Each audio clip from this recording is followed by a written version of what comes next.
আসসালামু আলাইকুম। সংবাদে আপনাদের সবাইকে স্বাগত জানাচ্ছি। আমি ফিরোজ তোহা। শুরুতেই সংবাদ শিরোনাম।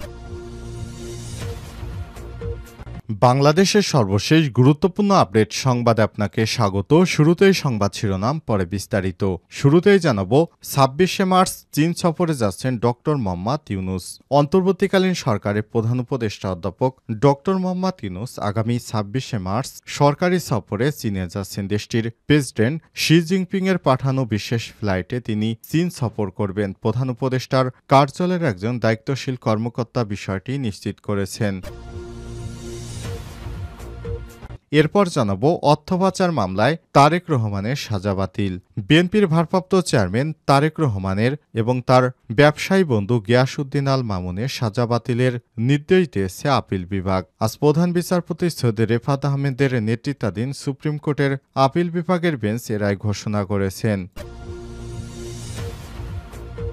এদিকে ভারতের পশ্চিমবঙ্গে বাংলাদেশিকে আশ্রয়, গ্রেপ্তার ৩।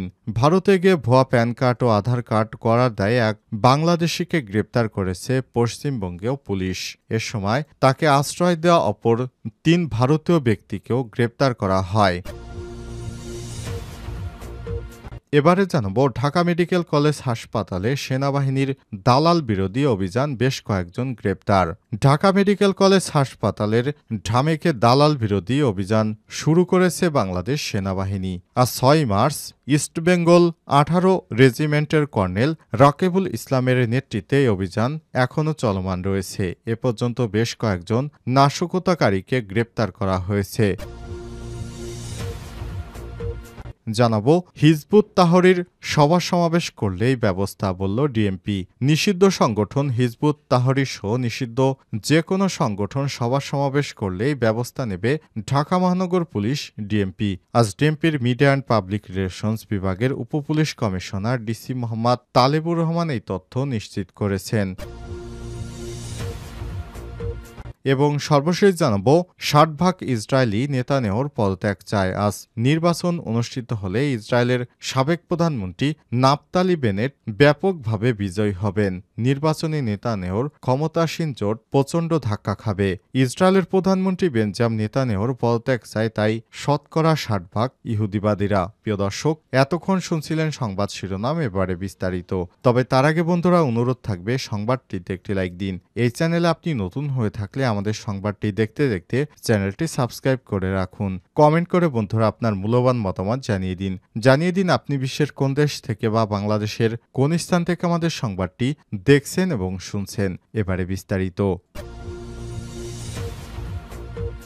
২৬শে মার্চ চীন সফরে যাচ্ছেন ডক্টর মোহাম্মদ ইউনূস। অন্তর্বর্তীকালীন সরকারের প্রধান উপদেষ্টা অধ্যাপক ডক্টর মোহাম্মদ ইউনূস আগামী ২৬শে মার্চ সরকারি সফরে চীনে যাচ্ছেন। দেশটির প্রেসিডেন্ট শি জিনপিংয়ের পাঠানো বিশেষ ফ্লাইটে তিনি চীন সফর করবেন। প্রধান উপদেষ্টার কার্যালয়ের একজন দায়িত্বশীল কর্মকর্তা বিষয়টি নিশ্চিত করেছেন। কূটনৈতিক সূত্র থেকে জানা যায়, চীনের হাইনান প্রদেশের বাও বিওএও ফোরাম ফর এশিয়ান সম্মেলন এর আয়োজন করেছে। এই সম্মেলনে অংশ নেওয়ার জন্য প্রধান উপদেষ্টাকে আমন্ত্রণ জানানো হয়েছে। সম্মেলনে যোগদানের পাশাপাশি চীনের প্রেসিডেন্ট শি জিনপিংয়ের সঙ্গে প্রধান উপদেষ্টার বৈঠক হওয়ার কথা রয়েছে। চীনের সফর শেষে আগামী ২৯শে মার্চ দেশে ফেরার কথা রয়েছে প্রধান উপদেষ্টার। গত ৮ই আগস্ট অন্তর্বর্তীকালীন সরকারের প্রধান হিসেবে দায়িত্ব গ্রহণ করেন প্রফেসর ডক্টর মোহাম্মদ ইউনূস। শেখ হাসিনা গত ৫ই আগস্ট পালিয়ে যাওয়ার পর তিনি দায়িত্বভার গ্রহণ করেন। দায়িত্ব নেয়ার আগে তিনি ফ্রান্সের রাজধানী প্যারিসে ছিলেন। সেখান থেকে এসে তিনি অন্তর্বর্তীকালীন সরকারের গুরুত্বপূর্ণ দায়িত্ব গ্রহণ করেন। জানা যায়, অন্তর্বর্তীকালীন সরকার দায়িত্ব গ্রহণের পর থেকেই চীনের কমিউনিস্ট পার্টির প্রধান শি জিনপিংয়ের আমন্ত্রণে চীনে যাওয়ার বেশ কয়েকটি ডেট দেয়া হলেও তিনি চীনে যাননি। অবশেষে সেই চূড়ান্ত দিনক্ষণ অবশেষে প্রস্তুতি নেওয়া হয়েছে। আগামী ২৬শে মার্চ চীনের সফরে যাবেন প্রধান উপদেষ্টা ডক্টর মোহাম্মদ ইউনূস। প্রধান উপদেষ্টাকে বহন করার জন্য চীনের সরকারের পক্ষ থেকে বিশেষ একটি বিমান পাঠানো হবে। সেই বিমানেই তিনি চীনের উদ্দেশ্যে রওনা হবেন বলে এমনটাই জানা গেছে। অর্থপাচারের মামলায় তারেক রহমানের সাজা বাতিল। অর্থপাচার মামলায় বিএনপির ভারপ্রাপ্ত চেয়ারম্যান তারেক রহমান ও ব্যবসায়ী গিয়াসউদ্দিন আল মামুনের সাজা বাতিলের আদেশ দিয়েছে আপিল বিভাগ। বৃহস্পতিবার প্রধান বিচারপতি সৈয়দ ড রেফাত আহমেদের নেতৃত্বাধীন সুপ্রিম কোর্ট এর আপিল বিভাগের বেঞ্চ এ রায় ঘোষণা করেছে। গত 10 ডিসেম্বর প্রধান বিচারপতি সৈয়দ রেফাত আহমেদের নেতৃত্বে 4 বিচারপতির আপিল বেঞ্চ সিঙ্গাপুরে অর্থপাচারের মামলায় বিএনপির ভারপ্রাপ্ত চেয়ারম্যান তারেক রহমান ও তার বন্ধু গিয়াসউদ্দিন আল মামুনের 7 বছরের সাজা রায় স্থগিত করে। এ মামলায় বিচারিক আদালতে তারেক রহমান খালাস পান। যে বিচারক তাকে খালাস দেন, ওই বিচারককে দেশ ছাড়তে বাধ্য করা হয়। পরে এই খালাসের বিরুদ্ধে হাইকোর্টে আপিল করে দুর্নীতি দমন কমিশন দুদক রায়ে তারেক রহমানের দেয়া হয় 7 বছরের কারাদণ্ড ও 20 কোটি টাকা জরিমানা করা হয়। তারেক রহমানের আইনজীবী ব্যারিস্টার কায়সার কামাল বলেন, 2024 সালের 5 আগস্টে রাজনৈতিক পথ পরিবর্তনের পর অন্য মামলার অর্থ পাচার মামলায় আইনি পদক্ষেপ নেন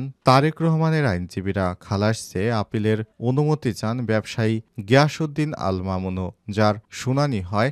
আপিল বিভাগের শুনানি শেষে দুইজনেরই সাজার রায় স্থগিত করেন সর্বোচ্চ আদালত।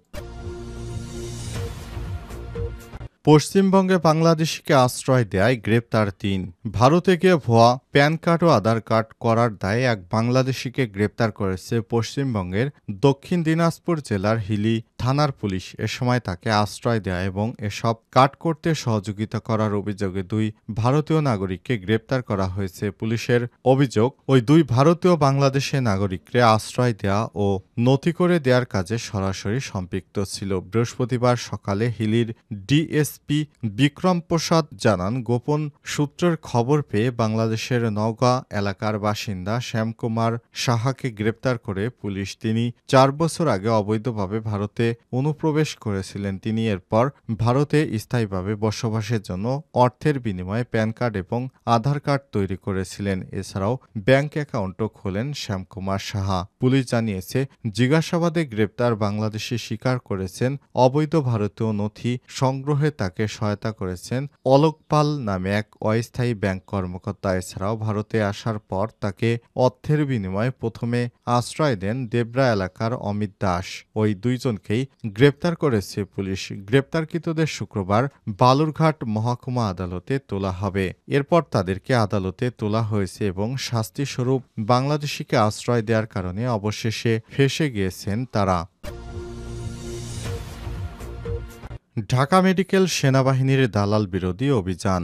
ঢাকা মেডিকেল কলেজ হাসপাতালের ঢামেকে দালাল বিরোধী অভিযান শুরু করেছে বাংলাদেশ সেনাবাহিনী। বৃহস্পতিবার 6 মার্চ সকাল 11টা থেকে 18 ইস্ট বেঙ্গল এর অধিনায়ক কর্নেল রাকিবুল ইসলামের নেতৃত্বে অভিযান চালানো শুরু হয়েছে। অভিযান চলাকালে বেশ কয়েকজন দালালকে গ্রেপ্তার করা হয়েছে বলে জানা গেছে। তবে সেনাবাহিনী এ বিষয়ে এখনো কোনো মন্তব্য করতে রাজি হয়নি। শেখ হাসিনা পালিয়ে যাওয়ার পর বাংলাদেশে বিভিন্ন স্থানে সেনাবাহিনীর অভিযান শুরু হয়েছে। এই অভিযানে যারা দেশকে অস্থিতিশীল করতে চায় তাদেরকে গ্রেপ্তার করা হচ্ছে।